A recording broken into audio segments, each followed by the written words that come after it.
Go, it's live. We're live from Facebook land and YouTube land. Nick, tell us Hey, what's about up, everybody? Listen, this is the most anticipated webinar that Lab Coats probably has ever done. We teased you a little bit a couple weeks ago, and Leigh took all the blame for that, and that's totally it was totally my fault though, so I'm allowed to take the blame. Yeah, no, that's totally fine. But I'm not responsible for this starting 3 minutes late. That is not my fault. We had to for anticipation. There's really not much to introduce because everyone knows Leigh Thomas Brown, but I'm just going to say that, Leigh is one of the biggest producers in our industry, which isn't something that usually comes hand in hand in this business, right? You usually have top producers, and then you have the ones that aren't, I guess. But she's a top producer and a leader, right? Those two don't usually go hand in hand. But in 2014 and 2015, she and her team were ranked in the top 200 by Real Trends and the Wall Street Journal as top real estate sales agents in the country. And Leigh and LabCoat agents have sort of the same vision, right? We want to help agents grow. We want to improve the industry. Along with Inman, because I'm going to mention that Leigh is going to be the MC at Inman Connect in San Francisco. And Brad was supposed to be on with us. He might jump on in a little bit. But before I blunder this a little bit longer, let's just introduce Leigh Thomas Brown, everybody. Thank you for being here. Yay! Oh, like we're about the train seals. Yay!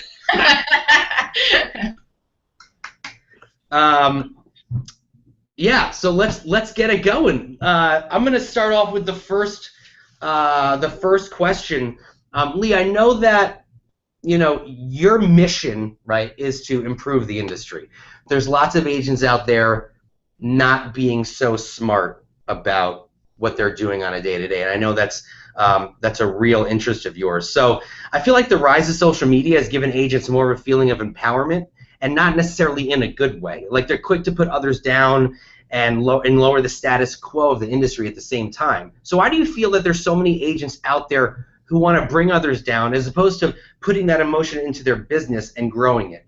Okay, so it's also the problem in American society. Each one of us wants to be mollycoddled and babied and, oh, Pumpkin, you're so wonderful. You're the best we've ever seen. But then they want to tear down everybody else. And so I was actually had that some woman, I presume it was a woman, it could have been a man, but generally you can read between the lines who's responding. And she was like, well, I know you want professionalism to get better, but you really shouldn't talk bad about other agents. Well, I use bad agent behavior as an example of what not to do. But we don't want to be told what not to do. We all just want to be told we're great and the rest of them suck. So there's a problem that happens in social media because there's this piranha syndrome where we want to feed on each other. And that is bad. And it's not along the lines of, hey, this needs to get better, y'all, which is usually my approach. If I talk shit about agent headshots or business cards or my personal favorite today because I'm dealing in multiple offers and I call somebody back and it's, hello, you didn't even tell me you're an agent. And so I tell people this is what needs to be different. I'm not going to talk about this agent, although I could easily call names, but I see other realtors calling names online or posting pictures of somebody's bad MLS and saying, oh, look how bad they suck. But that's not making you look better. That makes you look like a douche because you didn't have the balls to say, hey, I called an agent with pictures and gave them some professionalism advice. So if I see bad pictures, I call agents. I had an agent get real mad at me last week when I gave him some unsolicited coaching advice, but I was trying to help him realize how to be a professional in the business because I called him and he got all mad. Well, that's his choice. I don't have to keep coaching him for free, but I think that's what our job should be because in the distant past, when I got my license, we still had an MLS book and I missed it real bad. And then we went to a green screen. And so you interacted with other agents face-to-face. Now we interact with each other on social media, and people aren't nice online. Social media started off nice. It's not nice now. It's full of internet trolls. And if you look at the way people yell at each other and call names, it's really bad. And they're supporting the bad because they click like, and then they tell their own little war story about what they've been through that's exactly the same. And I don't think that happened so much when realtors got together face-to-face. So I'll use this multiple offer scenario because y'all are all going through it too. I've got 7 offers on this property since yesterday. I had an agent call and yell at me because I called for highest and best, and he hadn't had time to write an offer yet. Said, well, quit emailing me and talk to your client and write me an offer. But he can't get his mind around the fact that there are rules that don't fit his life. So he wants us to all stop and make him happy. And that wouldn't have happened if we were seeing each other eye to eye. He'd probably, hey, Brad, he'd probably realize that we're all human beings. Here. But the internet doesn't let us be human beings. We're just nasty. Hey everyone, Brad Inman just jumped on. How you doing, Brad? Thanks for coming in. I am fantastic. This is Are you in a disco? What's that purple light? This is the old man and the Three Musketeers here. Where are you, Brad? I'm at LAX in the club room. They call it the Loft of Virgin America. So I didn't produce these lights, Leigh. It was just here I am. It's just karma, right? Karma. I'm spreading it around, girl. What's going on? What are you guys been chatting about? I'm really sorry I'm late. I hate people that are late. I'm not answering Nick's question about professionalism. No, we were just talking about why agents are so mean to each other online. Oh, gosh. You know, how Horrible. Facebook made everyone a bully, and Leigh was saying if you were in person, you probably wouldn't say that same thing to someone's face. You wouldn't, but we don't act like anybody's human anymore. We're so mean to each other. It's awful. And look at this political climate. People say you say one word and people jump on you, and they wouldn't do that if you were sitting at dinner and made that comment. They'd probably just say, and they wouldn't say anything. Because what happened to if you don't have something nice, don't say anything at all? Now it's if you don't have something nice to say, get a megaphone and be loud about it. I'll be a little bit of a contrarian, gang. I find sometimes Facebook and social is so friggin' polite. No one's direct. And then there's this mean spirit in the other extreme. I feel like there's two extremes, like everyone on antidepressants being sweet on the one extreme. On the other extreme is this nasty behavior that we were all taught not to engage in. And what happened to just good old-fashioned direct dialogue? Like, Allie, I think in the comment section on Inman, you've got some rational people, but it's far outweighed by some nasty stuff. And then people just saying really nice things with big smiles, and that's as BS as the nasty stuff, in my humble opinion. Brad, unless you're always smiling, man. Unless those happy faces are real. Yeah, no, well, you guys are unusual, all three of you, and I love that about you, but, there is ups and downs in life, and there's contrarian views and there's disagreement, but let's not get nasty about it, but let's not avoid the tough debates either. I think the difference is that I'm from New York, so we're just rude to your face. Yeah. And you guys are from LA, and you're just really nice to your face and then rude once you walk away. So well, I'm going to New York right now, so I'm putting on my nasty face. But oh yeah, you're right. In LA, when there's a conflict, unlike New York, and particularly San Francisco, which is smug and evil up there. But in LA, you get in a conflict and someone instantly says, all good, and they actually are sincere about it, which is kind of nice. They want to just say, hey, move on. It's not worth fighting over. I want to lead into, Amanda and Tristan, you want to throw in a question there before I throw in another one? I have a question.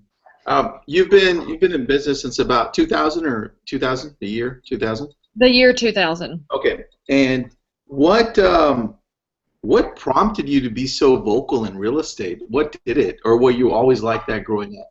No, I was the shy kid because I'm a nerd. I was the kid who wouldn't say a peep because I didn't belong to any clique. I'm floating around from group to group. I've got nerd friends, jock friends, goth friends nobody else even noticed. I was friends with all of them because I was totally invisible except for being the teacher's pet.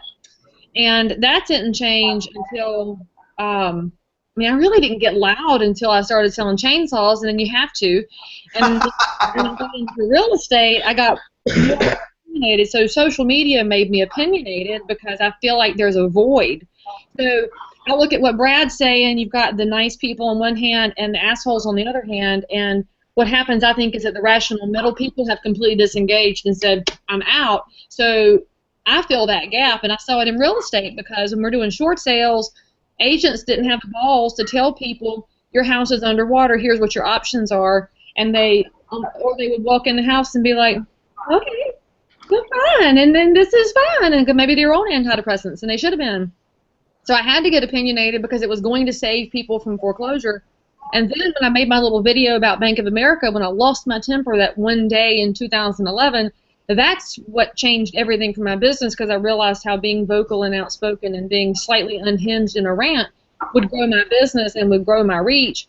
And it just keeps snowballing, because now people ask me to rant. They don't want me to be happy. They want me to rant and fix the world, because they don't want any more smiley faces. So I have to God find love what you. to rant about, because I'm a generally glass overflowing person, and I have to find ways to get aggravated. So now they're like, Leigh, can you just say something and get really angry about it? That's kind of like what they expect, right? Okay. It does, and it's kind of exhausting sometimes, because I do love most people, except for assholes. I don't love them at all. But I really want to lift people up and make them better. Yeah. So now I'm under the microscope that I've created, and that's kind of a very weird thing that I didn't anticipate. So long story short is I don't know how I got here, except for I blame my iPhone. It's a I have a social question media for you. Oh, go ahead, Tristan. No, I said social media got you here. Got it. Amanda, go for it. I have a question for you. With your team, because you are one of the top producing teams in the country, tell me, because I'm a really solution-based person, what do you tell your team? How do you start from the ground up in fixing these problems? What do you teach to your team on how to be the change that you want to see and that we all want to see in the industry towards a more positive direction? So I've empowered my team. I have made all the team building mistakes in the world in the past, with hiring the wrong people, then being passive aggressive about trying to make them quit so I don't have to fire them, because again, I'm a people pleaser and that's just no fun to fire anybody. So I had to learn how to empower my people to make great decisions. And there's a book that I read that I recommend to anybody who's in the process of building their team. And it's by Dan Sullivan, who is my mentor, and I adore Dan Sullivan. He's coached more entrepreneurs than anybody else on the planet. He's out of Toronto. And the book is the 80% approach. And what he talks about is you have to let go of this need for everything to be perfect and be 100% right. Because when we think it has to be perfect, you either get paralyzed by the ability for it to never get there, or you turn into a complete control freak asshole that nobody can be around, and so you won't get anything done. So he says let go of 20%, realize people are human, they're going to make mistakes. When they make mistakes, fix the system and roll on. And so that fixed my approach. I had to let some people go when I embraced the changes in how I was approaching the business. But now I was telling my team when we saw the Real Trends rankings this week, I think that if it was per team member, we would be up in the top 50, because I know some of those teams turning out 1,400 sides a year are just body shops of 100 people. I don't want that. I like being my 9 people who completely trust and lean on each other, and we look for solutions. So like this morning, I had an engineer seller, and he's the parents of some people I went to high school with.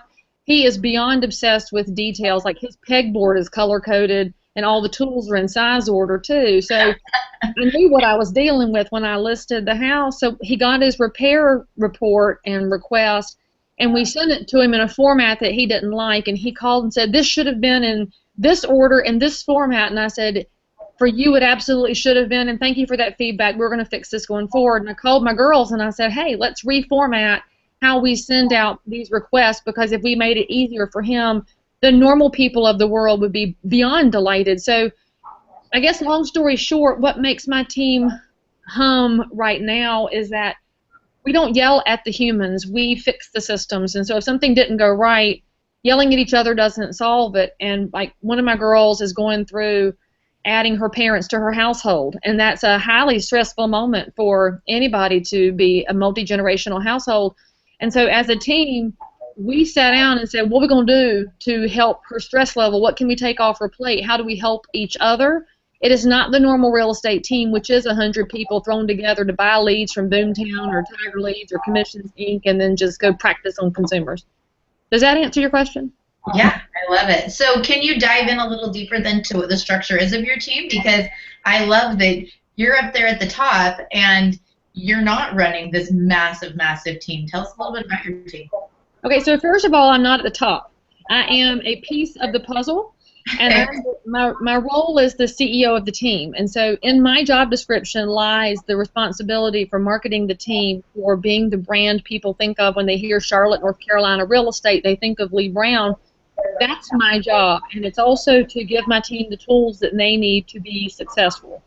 And then I have well, right now there's 5 agents that are in the buyer division, 2 of whom are the full buyer agents, 3 of whom are supporting showing style agents so that we can deliver the best consumer experience. We're fairly obsessed with how do we systematize this for buyers, because it's so easy for all of us to make the seller side systematized. We know what questions to ask. You have a plan for advertising the house. It is not marketing, by the way. It is advertising. And all these agents that say they're marketing houses are full of shit because they're putting the same stuff together on every house. It's not a marketing plan. Go back to business school. Anyway, so that's pretty easy to systematize. On the buyer side, every agent's making it up brand new every time the phone rings. And oh, well, we're calling about this listing, and hey, you want to see it? And they keep making it up. So we're trying to create a different environment. So my 2 head buyer agents are responsible for the consults and for the buyer education experience and for the negotiating.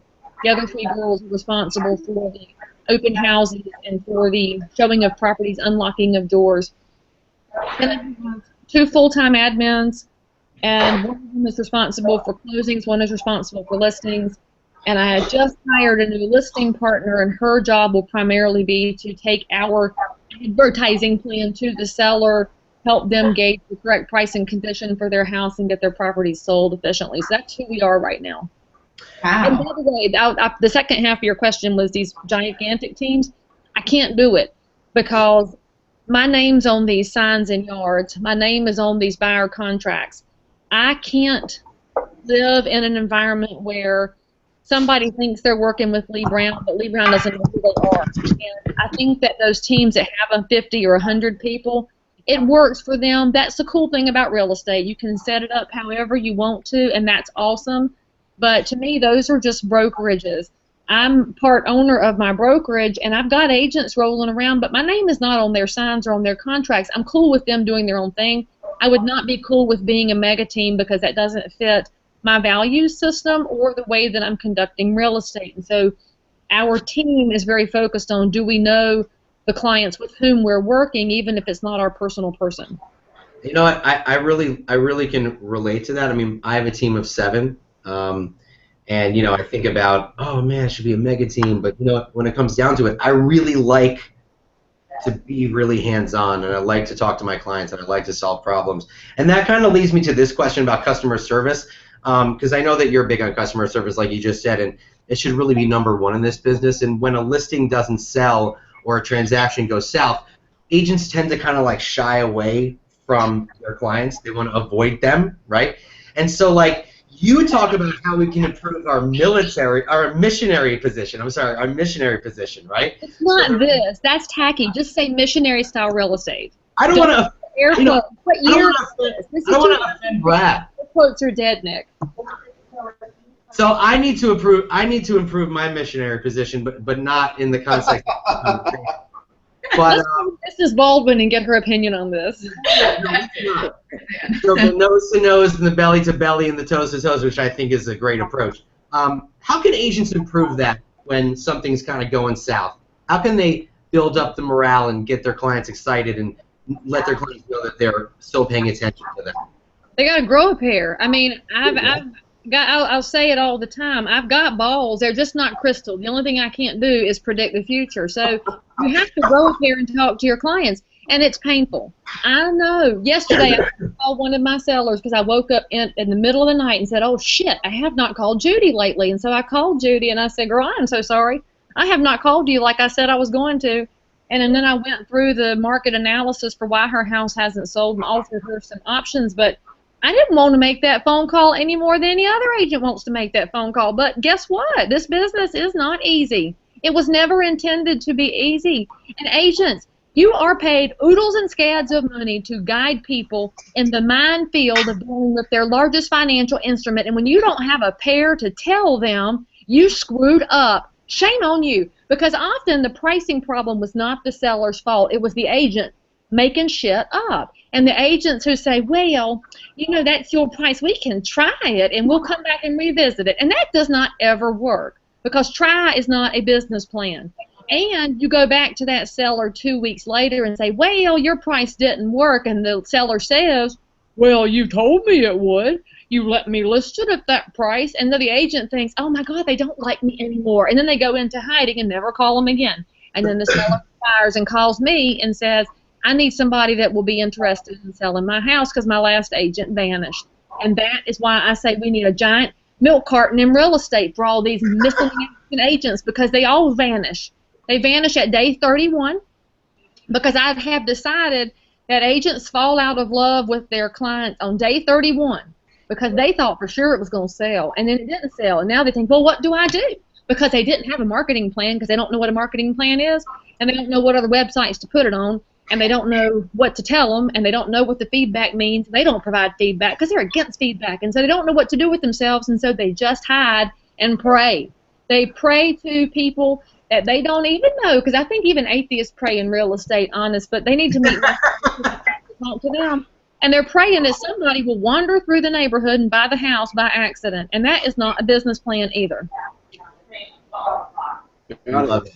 That's good. Well, Leah, I have a comment. You're going to be, what is this, mistress of ceremonies for 3 days at Inman. I'm in complete charge of Inman, San Francisco. Brad said so. Taking over. It's in your hands. That should be amazing. She is in charge. That is going to be amazing. So I know Brad. Brad, are you still good for another 10 minutes, or are you they're kicking you out? I was just told that I had to shut up in the club, so I'm going to sign off. And you got a great guest there and 2 great interviewers. I can't wait to see you all in San Francisco. Be well. All right, Brad. We'll see you later, man. Thank you for jumping in. And to all the sad viewers who are sad that Brad's leaving, we can hook y'all up with the discount code so you can come to Inman, San Francisco, and come see him. But don't hug him because he has personal space things. So you just say hey to him. That's the nice thing to do. Does he fist bump? Can he fist bump? I don't know. I don't try to touch people who don't like to be touched, except for Bill Brown, who's going to be our NAR president next year. I love Bill all to pieces, but he's also a germaphobe, so I air hug him. That's what air things are for, Nick. Air hugs, not air quotes. Are you a hugger or not? Or what are you? I'm completely a hugger, but I'm an introvert, so I really don't match any of the Myers-Briggs things. Okay. Except for the J. The J that I got assigned to is totally me. I love to judge. Listen, I want to bring up another topic that I know you're passionate about because I was doing some homework. You know, I don't know if Tristan was doing homework, but I was doing homework. He's got 5,000 friends on Facebook. He doesn't have time for homework. So, you know, we talk about how, like, we want to be treated like professionals. We want to be in the same level as doctors and attorneys, and I can see where we're going with this. You know, but we don't treat ourselves that way, and we're really bad with setting expectations with the clients. So many of them just start walking all over us, right? So you're big on setting boundaries. Absolutely. What do you do to set the boundaries with your clients so they know that you're not 24/7, 365? So one of my past clients messaged me earlier today. I sold her house 14 years ago, fed her son yogurt when he was 1 year old. I mean, we have been good friends since she bought her house, and that's how I met her. She was referred to me. She wants to sell her house. What evening are you available? Well, my last time of day that I do listing appointments is 2:30 because my day starts at 4. And so if you wait until 7:30 for me, I am worthless. I'm exhausted and tired and kind of mean, so you do not want me at that time of day. But she also knows that I have children and I have a husband, and Steve is my first husband, and I prefer to keep it that way, but he doesn't like being called that, even though it's the truth. But I want to preserve my marriage, and I want to preserve my status as a mama, and I'm going to preserve my church time because that's really critical to my life, and I'm going to preserve my humanity. So as realtors, when you start making exceptions, it's crack and heroin and all the meth, all the bad drugs. You take it one time and you're on. And so it's one evening at 7:30, and the next evening somebody's got to list their house. Well, I don't mind doing this evening. And then you had date night with your husband on Friday night, and you said, well, I'm just going to be an hour late because I got to show one more house. And that's bullshit, because every agent's always 3 hours late when you go to show one house. And you've missed date night. You've expected your spouse to understand, and your clients didn't get the best of you because you're feeling guilty and thinking, y'all just hurry up. You're not buying this house. Why are we still hanging around here? But well, look at the backyard. It's just so nice. Y'all about done. Oh, well, let me get the disclosures for you, even though you're not buying the house. And then we sit there wasting time, ruining our lives with clients who won't buy the house. We never set boundaries. And then they wind up using somebody else because they're not even sure what you thought about anything because you were sitting here on your phone looking at your clock the whole time. So you screwed your own business up because you didn't set boundaries. And so what I have found is that when I first got in the business, I was single, didn't have kids. I worked 7 days a week. I must have worked 140 hours a week because it was nonstop. And it gets under your skin and in your blood, and I get that. Real estate is an addiction. And so I was fine like that, and then I met Steve and figured we were going to get married. Well, I had to change something because I am not that person. I'm not the real estate conference person who gets in an adjoining room with their friends so they can hook up all the time. I've seen that, and that is shameful, people. Bad. We're not professionals who are sleeping around at conferences, and you know who I'm talking to if you're watching this. So anyway, I made some changes in my business, and I got my Sundays back. And then I took my Saturdays back once I had kids. And once I had kids, I was like, when I had Cora, she's 11 and a half, I carried her with me on some appointments when she was in her carrier because, you know, from having kids, until they're mobile, they're easy. Just put them in a carrier, give them a passy and a toy, you can carry them anywhere. But once they can move, you're screwed. And so then I realized I had some choices to make. And the more I have put the lockdown on my business as to when I am and am not available, the more my business has grown. And so people will call me and say, I need to list a house on Saturday. And I say, well, my weekends are reserved for out-of-town buyers. I don't work buyers, but my weekends are reserved for them in case one comes across the pike. I'm glad to work one every now and then. But, you know, it's reasonable to the seller that I have boundaries because I'm the CEO of my team. And they expect me to be the CEO. They know that you aren't going to call Sherwin-Williams and Mr. Williams going to call you back. You will get the dude in the paint store who's available right now, and you'll be glad about it because sea salt is the best color, and he can tell you that just like Mr. Sherwin-Williams can. My team is all empowered and has all the tools to do all these great things, but Leigh Brown has to protect herself. And so I will tell you that we can't be treated as professionals when we work 24/7. We just can't. And realtors have this fear that if I tell the consumer no, they will call somebody else. And you know what? If they do, let them go. Find somebody else. There's more buyers and sellers out there that would love to use you, respect your professionalism, and will trust you as the pro in this transaction. But when you don't trust the consumer to give you an hour to be with your spouse, come on, man. Those are the people that call you at 11 o'clock at night and scream at you. I don't need those people in my life. Mean people are welcome to go somewhere else. Oh my God, I agree with that so much. Yes. So, Leigh, how do you keep your mindset so high? Because in this business, I mean, you see it can easily go up and down, and a lot more down than up in most cases. So how do you do it? Well, first of all, I'm a glass overflowing person. I start my day with scripture. I have to study the Bible every day, and I don't care if people tell me I shouldn't proselytize, because last time I checked, when Jesus comes back, he's not going to give me a pass for forgetting to tell people that he wanted to know them. So if y'all don't know my friend Jesus, I'll introduce you. But the thing is, I start my day there with God. I can remember God's in charge of my life. When I remember that God's in charge, it's far easier for me to be in charge of my clients. And then when I can tell them, I'm not working with you anymore, I will come over and get my sign and lockbox. You know, that's the most powerful thing you ever say to a misbehaving seller is you on your way to get the sign and lockbox. And they say, no, don't fire me, don't fire me, don't fire me. Because I can be in charge because I set myself properly first, and then I can take care of my clients. And at the end of the day, and I don't mean that in the business phrase, let me playing bingo with that. I mean like at the end of the actual day. To cook supper for people and make sure my children are eating and doing homework and getting to ball practice and getting into bed and having a conversation with my husband so that we can stay connected. I keep all my pieces intact. And as realtors, it's like we're playing a bad game of Jenga, and you stack everything up based on transactions. The one transaction goes bad, you yank it out, and your whole tower comes tumbling down because you never built a foundation. My foundation is not real estate. And I worry, I worry and pray over my realtors who don't have a foundation of something other than real estate, because those are the realtors who were dying during the dark years. They were working at the grocery store, they were depressed, they were PTSD, they were letting their license go, they didn't know what to do with themselves, they had nothing else. I had other things in my life. I had my faith, I have my husband and my kids and my parents and all these other things that make up who I am.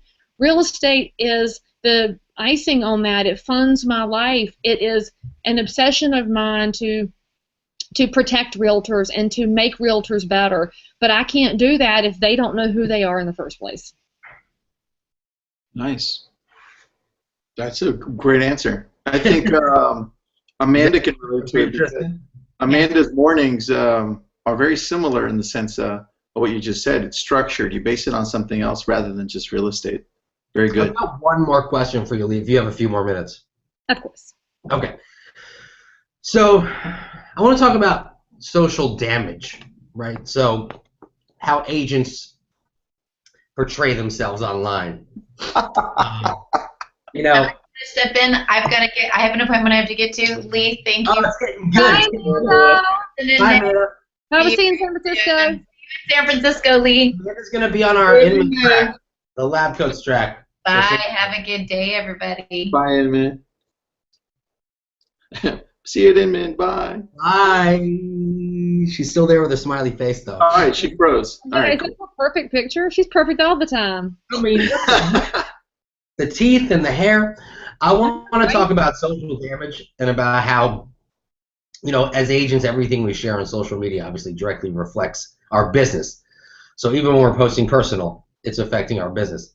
I was watching a video where you went off about an article that someone you know posted about things you can do at an open house to pass the time, and it was just completely ridiculous, some of the things that were listed in that article. So this is where that question I got so mad. Oh, he and I are in a roar, but you know, the two of them broke up. I guess they're having some marital discord or something, but let's just say I was. So listen, how do you, we always want to raise the perception of our industry, right? So what advice? Absolutely. And so when we're posting personal things, it also affects the industry. What can we do to just stop being stupid on Facebook? So it's what you just said, and I think realtors don't get what you just said, which is that what you post and what I post affects our entire industry. Realtors are very tunnel visioned. They are transaction to transaction, and they think that they only affect their circle, and they forget that the consumer looks at all of us as the same. We are very broad brushed. And when you talk to your favorite consumers, the crazy part is they're like, I love Nick, but I hate realtors. I love Tristan, I hate realtors. They love us, but they hate the rest of us. And you think about why that happens, it's because of the messaging that we put out there. So the thing that drives me the craziest right now is the realtors who are posting how busy they are. Oh, I showed 18 houses today. I'm exhausted. I'm going to have to drink some wine because I'm tired. And they talk about how all realtors drink. Well, all realtors don't drink. I drink like a beer a month. That doesn't qualify as a drinker. But when you say that you showed all these houses and now you have to drink, well, it looks like we all drink. And in fact, that same little crowd that had that really tacky open house posting loves to post about how realtors drink. And then the sad part is, my realtor friends are on there saying, yeah, that's me, raise one up, and I get it. Our business is exhausting and stressful, but when you tell the consumer that's how we manage it, that's unhealthy. And so you also have this, I had 18 closings today. I'm blessed, this hashtag blessed. And what does that mean? What does that even mean? You're telling me that Jesus only blesses the people who get to the closing table and not the rest of them? No, that's not how it works. But you're putting off this really negative thing that's unfair and untruthful. And then houses are flying off the shelves. You know, I sold 3 houses in 2 hours and I need some houses to sell. Well, the consumer reads that and they immediately think that their house is the mansion that's going to get 43 offers and people going to be fighting over it. And every house isn't like that. I think in every market across the country, we've all seen a little bit of tailing off of the market because the LEI has been trailing since September, which is not something the average realtor understands because they don't look at economic trends, which is a different discussion for a different day. But when you look at the general tailing off, every market has hot spots, but every market also has not hot spots. But when we talk nonstop about how hot the market is, every consumer thinks it belongs to them, and it doesn't. And then you go to the listing appointment and say, well, I mean, yeah, I said houses are selling fast, but yours won't. You've created cognitive dissonance with the consumer. And what cognitive dissonance is, for those on our feed who aren't aware, is like when you've set something in their mind that doesn't match reality, which is also the same thing your bad business card headshots do. You create cognitive dissonance. So you're telling one thing before you get there, then you're saying something else. Your social media postings are doing that, and anybody who can do math, if you count up all the houses that supposedly realtors sell on any day of the week, it is like 57 multiplier of what's actually selling in the real world, because people lie. Realtors lie. We are known for that, and it's not a very positive perception of our industry. So what if we became known as an industry of truth tellers?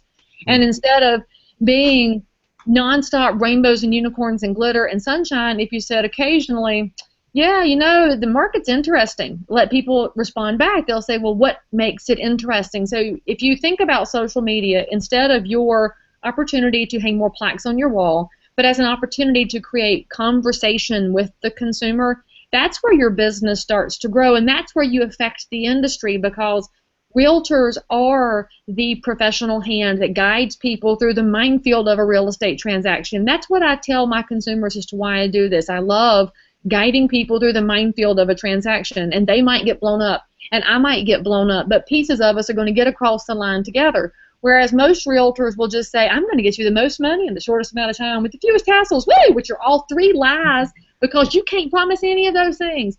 I'm telling my people, I'm going to guide you through the minefield, and they say, well, what do you mean the minefield? I'm like, negotiations, inspections, appraisal, the angry daddy who comes through and says, y'all ain't buying this house. All those little things that start to crop up, I'm going to guide you through that. And so I'm not going to be afraid of the negative, but I'm not going to embrace it, if that makes sense.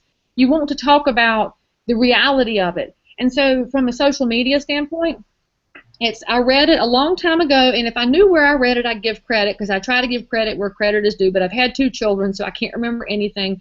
And I read one time that Facebook is a dinner party. And so what you're saying on Facebook is what you'd say sitting at supper with 8 of your friends. You wouldn't sit down at the table and say, I had 8 closings today, I'm blessed. You wouldn't say that. You would say, y'all ain't going to believe what I saw today. And they'd say, well, what'd you see today? And so you think about these conversations differently. And on Twitter, people are on there screaming about their listings, their virtual tours, their open houses. Nobody's listening to that. They're completely tuning you out. But they'll listen when you have a political insight, because Twitter is more of a political home than a dinner conversation home. And then you think about Instagram. Why are you posting the front of your house if there is nothing interesting about the front of the house? Instagram is about visuals, and visuals that create conversation. And so you've got to think about what creates visual conversation. And I won't commentate on Snapchat, because I categorically refuse to get on it for now. I'll probably turn it on later, but I'm too old for it. So anyway, they're harming themselves because they're treating social media as a megaphone instead of as an opportunity to connect. So if you watch me on Facebook, I very rarely talk real estate. But all of my clients and consumers, they know I do real estate. They won't all use me. I'm all right with that. In fact, that's killing me right now, because there are consumers out there who've used you in the past. They won't use you again, because maybe you sucked. And maybe you didn't suck, but they have a friend now that they love very well who is good at real estate that they're using instead. And I see realtors on these social networks saying, I can't believe my neighbor used the person across the street. I'm just hurt. I'm hurt. I should walk over and tell them how I feel. No, you shouldn't. They've got a different relationship. So one of my best friends, he's told me before that he and his husband won't use me because they've got a relationship. I'm like, dude, that's cool. I love you. I love him. I like her. She's a great agent. Use her. He's like, I just want to let you know why we don't use you. I'm like, I don't care. I just want y'all to be well cared for. But why do we have to make the consumer so uncomfortable all the time? Everything you say when you are showing a for sale sign or talking about your closings or your showings or how the houses are flying off the shelves makes the consumer uncomfortable. You don't talk about that stuff at supper. Don't do it on your social networks. See, I totally agree with that, in that I think part of the reason why the consumer has a negative view of agents is because all they're seeing is we're selling a lot of houses and we're making a lot of money, right? So it's like, why would you like us? You know, look at all these listings we have. Look at all these sales. They don't see. We're not showing them, like you said, the minefield. I mean, they think it's list the house, someone buys it, and we're done. And that's the wrong perception to give. Dress up and drive around. That's what they think we do. We dress up and drive around and get big paychecks. That's it. That's what we do, though, right? Pretty easy. Absolutely. That's why I signed up. Tristan, do you have anything you want to add, buddy? No, that's it, man. She answered a lot of great I know, awesome questions. You did a great job, Lee. If you guys aren't going to Inman, you should be ashamed of yourself because you're going to get like 3 full days of Leigh Brown. So I can't wait. Well, actually, the speaker lineup is pretty doggone amazing. I'm super excited to get to meet the cool people that are speaking, but I don't drop F-bombs like Gary Vee does, and I wish people would stop accusing me of that. Oh, I don't think. Well, you're like the A-bomb and the S-bomb, and not the F-bomb. Exactly. I am the delicate lady. I don't say that. Yeah, I completely get it.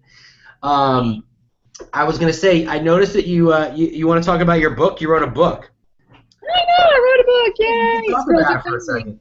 86 pages, 45-minute read. What's Wow. What's the name of the book, Leigh? Talk about it. Authenticity. Did y'all read it yet? Did y'all get a copy? What's it called again? Authenticity. Say it again. Yeah, I read it. Yeah, liar. Outrageous authenticity.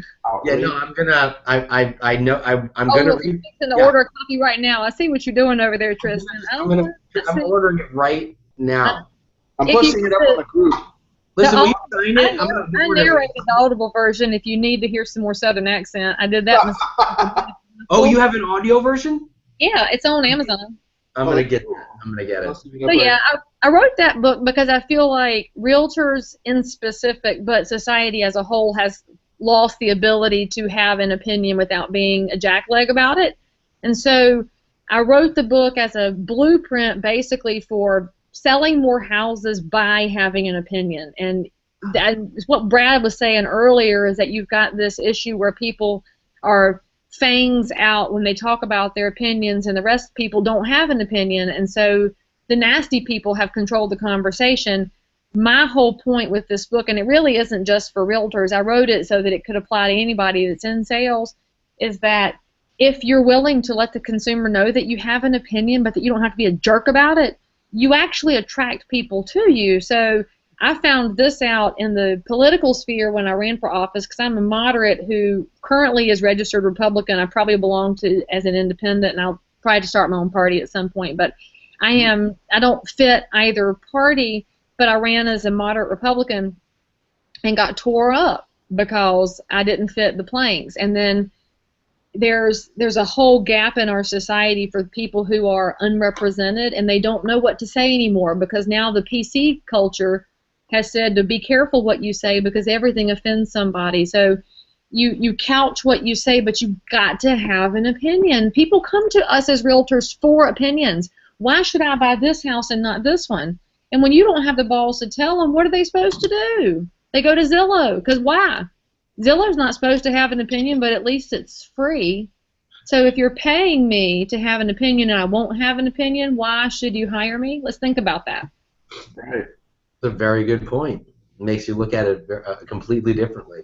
A lot of us try to stay somewhat neutral because we're kind of afraid of what. We're neutral. I don't want to be in neutral. Where does your car go when it's in neutral? Nowhere. Unless you're sitting on the side of a hill, it's going to roll down the hill. That's not where I want to be. I want to be in charge of my destiny, so I will put my car in drive. Thank you very much. Well, as long as the book's only 45 pages, I'm totally gonna read. At 50 pages, that's when I stop. That's when I decide. 45 minutes. It's 86 pages, but it's one glass of wine in 45 minutes. All right. I know my people, my realtor people. That's about all the time it's into. No, I'm gonna get my hands on that book, and I'm gonna have you sign it at Inman. It's gonna be great. I'm posting it up right now on the group, so here we go. You're gonna post the link up. What's the website? OutrageousAuthhenticity.com. I posted the link to Amazon, so we're good. Okay, Well, great. if they order the hardback from Outrageous Authenticity, that comes out of my garage, and I will sign it. Amazon. If you order I don't touch the Amazon stuff, so Put the actual link up because there's a dedicated website for it. I'm doing yeah, it. if they want the hardback, I'll sign it before it leaves my office. Like 6,000 people wanting this book now, and you're gonna have to sign every single one. That'd be fine. Then I can let my husband's car go back in the garage again if I get these boxes out the way. He'd appreciate it. He's got a Prius, and it does not like sitting outdoors in the heat. Well, a Prius is like me. It's in touch with its feminine side, right, Leigh? Tristan, you got anything else to add? Leigh's a busy. Oh, we're good, man. I'm excited to meet you in person, Leigh. Are there no questions in our little lab coats agents? Are there any questions, Tristan? There's a lot of people just agreeing with you and saying right on. See, look, the smiley face exclamation point people. Can somebody not give me something controversial All to right, say? I'm gonna find there's definitely gonna be a question here, and I'm trying to read any other questions here. There's no questions. They're just in agreement with you. Like, yes. Look, these are my minions. I'm gonna start calling them brownies. You will agree with me. Nothing. Question nothing. Everything I say is right. You tell that's how it works at my house. It works out. Why can't I have that effect over my wife? I don't understand it. You have to try the whole thing she was talking about before. That's why. Oh, the missionary position? Yeah. Nose to nose, belly to belly, toes to toes approach. I love it. It's great. I wish we had questions in the group, but there's lots of comments. You know, just saying how much they loved it, which is great. So if I guess there's no questions, it's a good thing. But well, what I'll say is that if they have something to say that they won't say in front of everybody else because they're being all delicate and sweet, they can message me. So Facebook says I'm full of friends, but I post everything publicly because I'm like Tristan. But you can message me if you're worthy enough. I'll fire somebody and let you in. You can tweet me, and you can follow me on Instagram, where I'm still kind of trying to figure out conversations on there. But my 11-year-old has to help me with that because I don't really get it.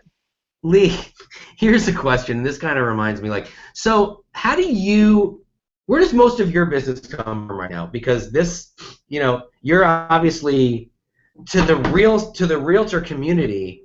I would assume there's a different perception to, like, you know, your general sphere of influence, right? They don't know the Leigh that is speaking everywhere, and you know. Oh, they do, because I posted on Facebook. I don't hide my travels.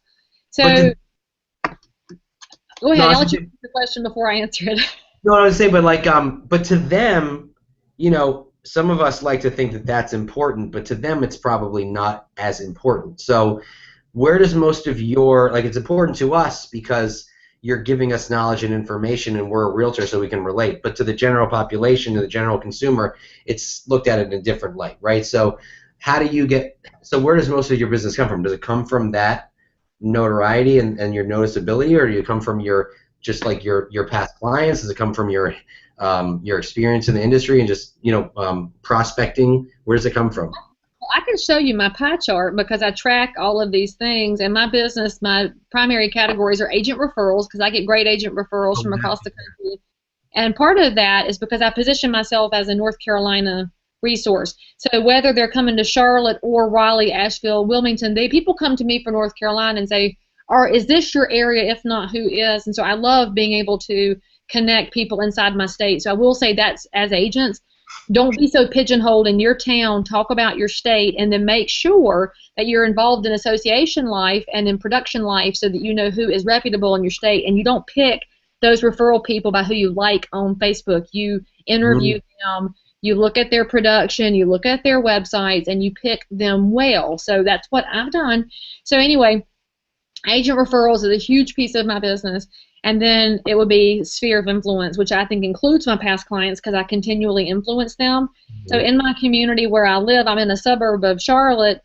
My car is decaled, and it shows up in my feed all the time. People take pictures with my car, and I'm everywhere. And so that's how I get my business at church. People see my name on my car in the parking lot, and I coach at the ball field with my daughter and with my son.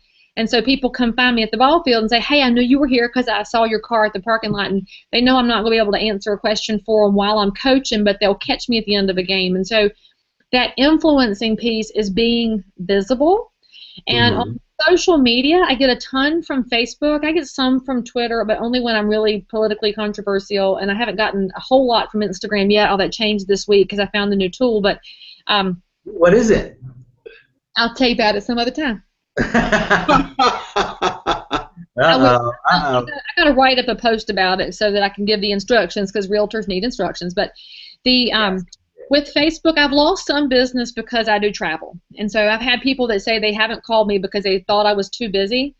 That's okay. I'm sacrificing a piece of my compensation life for my realtors because I'm good, and I feel like that's a sacrifice I'm willing to make. I wasn't willing to make it 10 years ago, and I was way more egotistical, and I was way more protective of what I'm doing, and I thought the secrets were mine. And now I know that coming at the business from an attitude of abundance, if I lose a few pieces, that's cool. I'll still support them. I still love them. That's okay. And once you hit that point in your business, it works out fine because now my consumers that contact me after they see that I'm a very well-known person in the industry feel like they've got a rock star, even though I'm just an outspoken person who's willing to help. I don't think that makes me a rock star, but to the consumer it does, and so if that works, that's fine. So there's a lot of realtors who, when they travel and go to conferences, they don't talk about it because they don't want to be talked about for being outside their market. And in fact, my competitors used to go to appointments because I secret shop. That's how I know what they say. And they were like, well, Leigh's never home. You never get Leigh, blah, blah, blah, blah. They quit saying that because now they know that I am everywhere. I am Big Brother. And so I'm on all these places at all times. I can totally manage things from wherever I am because still nobody is as communicative as I am, and that's why my consumers love me. I'm really straight talker, crazy communicative, and I'm going to do what's best for them. If I get all the business, that's great. If I don't, that's cool too because there's plenty to go around. I actually recently lost a client that I had been working with for a couple months. And it turned out the reason why they decided to stop working with me was because Tristan and I, we've been traveling a lot for lab coaching. And I was in Chicago, and I guess she saw that on Facebook, and she just basically said, you look like you're too involved in your other things trying to build your business, and I need an agent that is here now all the time. And it was like, whoa. Like, it made me just take a lot of things into perspective, but at the same time, I felt like I was a good agent to her because when I was there with her, I was really there with her, and I was. Yeah, but somebody got in her ear, so you have to get proactive on this as you guys continue your growth and you build your conference and you continue to try and help agents. You got to get proactive. So when you go on an appointment, you do what I do, and I tell people, you will see me in other cities. I'm looking for ideas that aren't existing in Charlotte right now so that I can market your home better. When I'm in Raleigh or in Washington, D.C., I am advocating for you with our legislators to protect your private property rights, and I also stroke big checks for that with the Realtor Party and RPAC to protect you. So when you see me travel, I'm doing it for you, but I always have my text, my phone, my email with me. You won't go without me, and my primary team woman, my listing administrator, has access to my email. So while we've been talking for this last hour, she has checked my messages. She has gotten back to every seller who needs something, every agent who needs a disclosure package or everything that's going on so that we're protecting the consumer. And when you are proactive in telling people that's what's going on in your business life, they will respect it and they will want you to work for them because they know you're bringing more to the table. But when you're reactive, you're screwed. So you just got to put it in your presentation right now. That's a really great advice. That's really great advice. Which also means, and I'm going to tell both of y'all this because y'all are making some money and you're influencing some people, you should both be major investors with the Realtor Party. You need to be involved in RPAC because you are leaders in this industry. And even if you don't like politics and don't agree with who the Realtor Party funds, a lot of what we do is issues-based. But everything the Realtor Party does is not special interest. It is public interest because we're protecting the 1031. We are protecting the mortgage interest deduction. We are looking for reform on flood insurance. We're protecting low down payment amounts for people who don't have 20% down. Both of you need to step up today and do at least $1,000 right now to RPAC. Will you do that? Yes. RPAC, yes. I actually logged on right now. Cool. You go to realtoractioncenter.com. And also, everybody who's listening to this today, if you have not taken the call to action, we are fighting right now to get some legislation through the Senate. You need to go to realtoractioncenter.com and complete the call to action. It will take you less than 60 seconds to contact your legislators. But this is the kind of thing that makes the realtors a force to contend with, that we stand shoulder to shoulder to protect our consumers.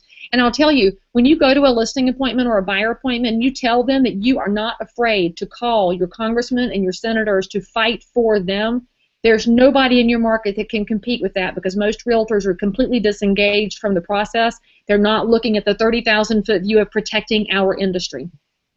That is so true. It's a great point.